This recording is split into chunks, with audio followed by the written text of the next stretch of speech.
moving on. Our last question is number 6. What advice would you give to educators who are either starting to build their network or are still working alone in their classroom? And I wish we had Cassie here to talk on that one, because she is a star. So again, what advice would you give? What have you done that you think has worked for you? And if you were talking back to your younger self, what would you say to yourself? On you go. Well, I'm gonna jump in, and I have to say, our students deserve it. Like, they need us to take this risk. And to kind of tie in for that 5th question, what would happen if I wasn't connected? I would feel so isolated. So I happen to be an untraditional learner, and I'm dyslexic. I never was out there. I would help individually, quietly, in places when I could, but I wasn't publicly out there. And representation matters.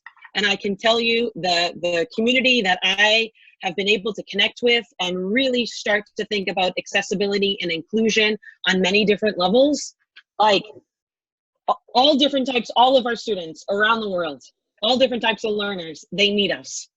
That's my message. I would say offer something before you ask for something for yourself. I was trying to find answers, but then with time I learned that if you start conversation with offering something, your personal strength is, or I don't know, your field of interest or something you're strong at. If you start with that, better conversation starter than just asking questions other people. Then you participate immediately in building a community around it. Maybe that may help people feel more comfortable in any initial conversation. And I definitely agree with you, Marielle, is that it is our duty. It's just, it can't go without it anymore. You can't go in front of these kids and tell them that you're not connected in any way. And their phones are in their pockets all the time, and they are connected. I mean, my son, I think the first thing he did with a cell phone, he's 15 now, he started licking the cell phone because he stole it. The next second he knew how to connect and Google something. I think it's just 2 months in between or so. So you just have to count on them being faster than us in it, because they have grown with it from the very beginning. And it's fair to admit that we have to learn from them a lot, and we have to openly ask them, what is it that I'm not providing? Can you show me the direction? And then I promise I will learn more than you may, because I'm older and smarter in some of the fields. But ask your own students for some guidance. They love that. And they see that you're trying to learn for them. You're not preaching at them all the time about stuff they don't really care about. That's good. I mean, if you want to stop there, it's fantastic. But again, offering up to you, if there's something you think that you should share with you or your younger colleagues in school, have a think about those who are just starting out in your school now, or if you have even sort of family members who are beginning teaching. What would you tell them to get them on, not the right track, because they're likely on the right track, but to progress them that bit further, so if they do have an idea that is contrary, that will work, how would you say to them, it's okay to be different? How would you do it? Are you asking me or everybody else? Well, just first step, go open Twitter account and start do your research and learn 5 hashtags and follow people who have something to say on that topic. That's a start. Just do something before you don't do anything. Well, I guess that to start, it's important to let them know that it can be overwhelming if you want to get all the information at first. I guess you start to connect according to maybe your subject matter, what you're teaching, try to find teachers, try to find things in common.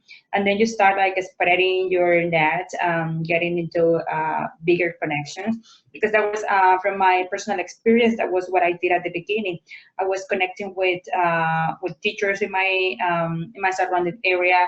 Then I moved to online teachers that have many things in common.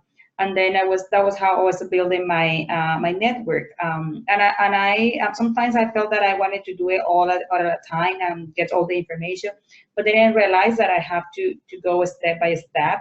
Then when I started using Twitter, when I was using social network, it was easier for me to get connections. So what I think is like what teachers should do at the beginning was get ready in the social network and start like posting the thing that you would like to learn about. You will find people, you will find teachers that would like to learn about the same, that teacher that would like to walk with you on the same pathway, and that's how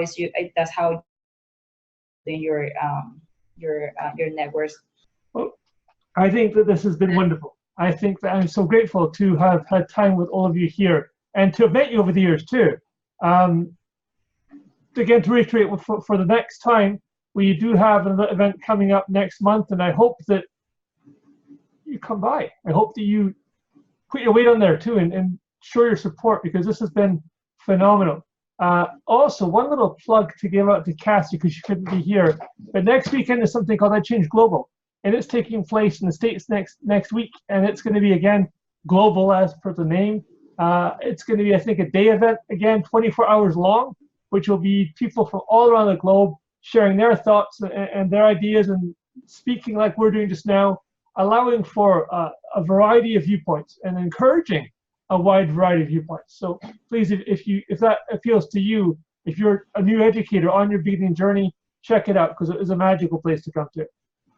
We have in our website for ceduad.com, there is a blog place, and if you'd like to share some ideas you have about connecting with others, your journey, your story, whichever, what you want to do, please write for us. We'd love to hear your ideas. We'd love to share your ideas too, to get you connected with others. Follow our hashtag CEMM or CEDUAD, CEDUAD at all times, and you can hear different ideas for different people. It has been lovely having all of you here. I'm so glad you could make it. Thank you. Thank you so much. Thank you.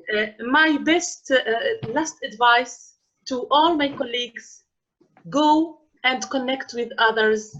Be the change you want to see, and you will find teachers who can help you, and I will be the first one. Thank you so much. That's beautiful.